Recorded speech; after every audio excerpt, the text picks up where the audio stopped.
That was the sounds of the opening riff to What's Going On, a 1970 song by the Irish power trio Taste, led by bluesman Rory Gallagher. Taste were hailed as the next big thing, successors to Cream and the Jimi Hendrix Experience. Yet less than 1 year later, the band split up, victims of managerial disputes and financial disagreements, which caused increasing tensions amongst the three members. The split deeply affected Gallagher. According to his brother and manager Donal, Taste's breakup caused a huge depression in him, leaving him emotionally scarred. Despite having written all of the band's original material, Gallagher never performed a Taste song on stage again.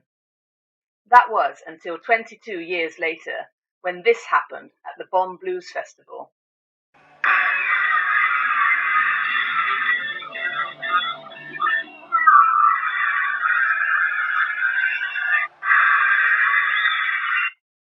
After Bullfrog Blues, Gallagher's third encore, the guitarist asked the audience what they'd like to hear. Cries for Taste abound. Gallagher allows the cries to continue for a while before breaking into the iconic opening riff. The crowd falls silent. He teases them, stopping after just 3 seconds. They cheer and clap uncontrollably. He pauses again before changing course and playing Shin Kicker, a 1978 solo hit instead. But what prompted this breaking of the silence after so long? Well, after more than 2 decades of fighting legal battles, Gallagher had finally won back control of his music. Up until that point, he had never received any money from his time in Taste. He was interviewed by Good Times magazine just before the Bonn concert and told journalist Uli Twelker that it might be fun one night to do a Taste number just for old time's sake. He added that he had spent 20 years in agony over the band and wanted to finally break the silence. However, the teasing stop-starting of the opening riff he played suggests that he couldn't fully let himself break that silence. Donal Gallagher agrees, noting that you could tell he was itching to play the whole song and the audience was dying to hear it, but he wouldn't.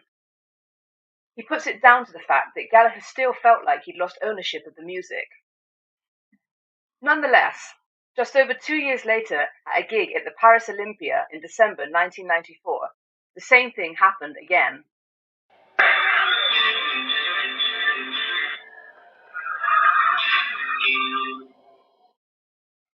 After Bullfrog Blues, Gallagher again asks the crowd what they want to hear. He then plays a few random notes to warm up before breaking into the opening riff of What's Going On. This time is even more teasing, just a tiny segment. He stops, he smiles, then he plays it again. He stops, and this time shakes his head and bursts into a cover of Sonny Boy Williamson's When My Baby She Left Me instead.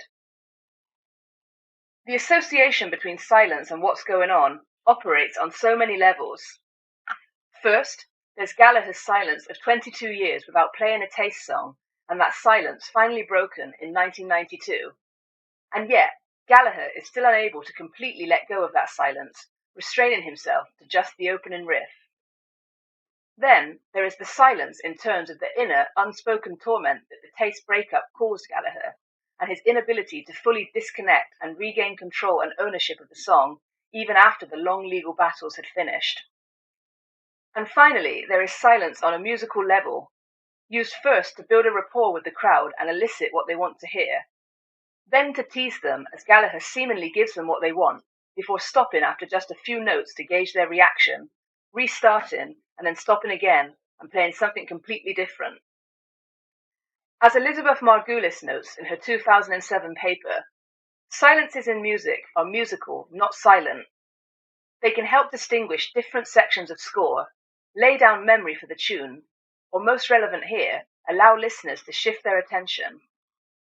Gallagher's use of silence when playing the opening to What's Going On has a powerful anticipatory effect, adding drama and tension, and essential to his musical expressivity, especially when he breaks expectation and follows up this riff with a completely different song altogether.